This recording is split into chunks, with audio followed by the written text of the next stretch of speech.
Back in the fall of 2025, something really strange happened on the world's financial stage. People started calling it Red September. And honestly, it felt less like a simple market dip and more like, well, like one of the biggest, boldest heists in history. So let's put on our detective hats and investigate. $162 billion. Just take a second to let that number sink in. That's how much value seemed to just poof, vanish from global markets. But here's the thing, money like that doesn't just disappear into thin air. It was wiped out almost surgically in this massive, synchronized downturn that sent shivers through the entire financial system.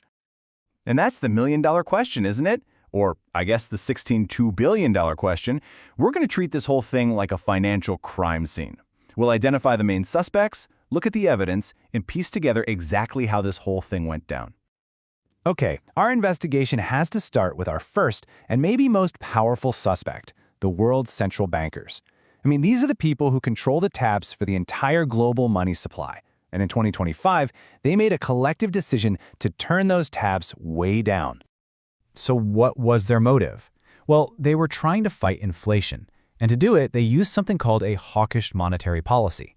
Now, all hawkish really means is that they get aggressive. They make money more expensive for everyone to borrow. It's a bold move, kind of like slamming the brakes on an economy that's running way too hot. And a move like that, it kicks off a pretty predictable chain reaction, like dominoes falling. First, the central banks tighten the screws. Right away, the cost of borrowing money goes up for everybody, from huge corporations to you and me. Because money is more expensive, the future profits of companies are suddenly worth less today, which means their stock valuations take a hit. And then, the final domino, the entire market corrects and prices fall, fast. It's a straight line from their policy decision right to the price on your screen. But here's the twist. The bankers didn't act alone. They had an accomplice, a powerful one. It's this invisible force that makes every market move bigger and scarier, widespread fear. For our investigation, we're just going to call it global jitters.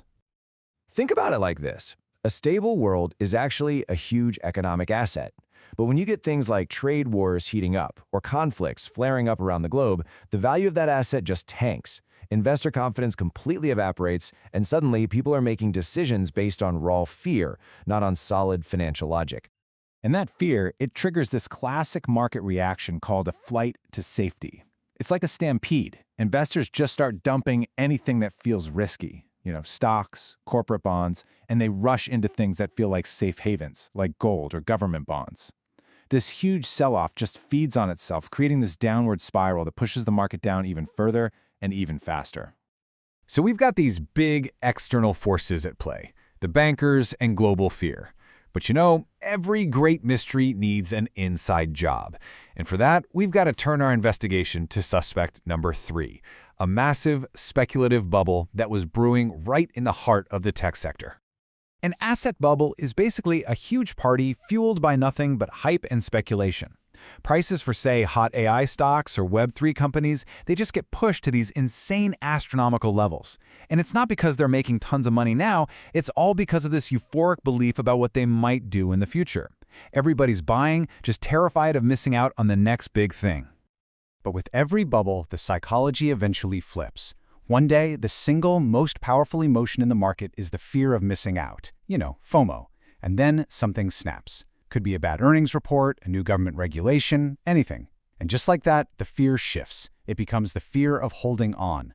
The party is officially over, and nobody wants to be the last one standing there when the music stops, holding a worthless asset.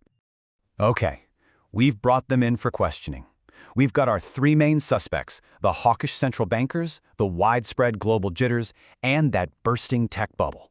Now, it is time to deliver the verdict. And the verdict is, it wasn't just one of them. Red September was the result of a perfect storm. It's what some economists call a tripartite shock. And that's just a fancy way of saying it's that rare and frankly terrifying scenario where 3 completely separate, powerful forces all converge and slam into the market at the exact same time. So let's just lay it all out on the evidence board. The bankers, they squeezed company valuations by making money more expensive.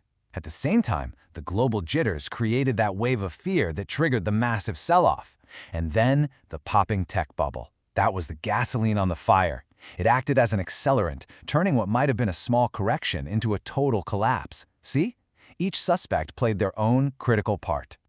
So after this whole investigation, what are the big takeaways for you? What does it all mean? Well, first, it's a huge reminder that diversification is your absolute best defense. You can't have all your eggs in one basket when the attack is coming from 3 different directions. Second, all that high-level economic policy stuff, it's not abstract. It hits your portfolio directly. And finally, never ever forget that markets are driven by human emotion, and that psychology can turn on a dime. And so, the case of Red September is closed. But it leaves us with one last, and maybe the most important question of all. We've identified the culprits, we understand how they operate. The real challenge for all of us now is learning how to spot those warning signs before all 3 of them decide to team up and strike again.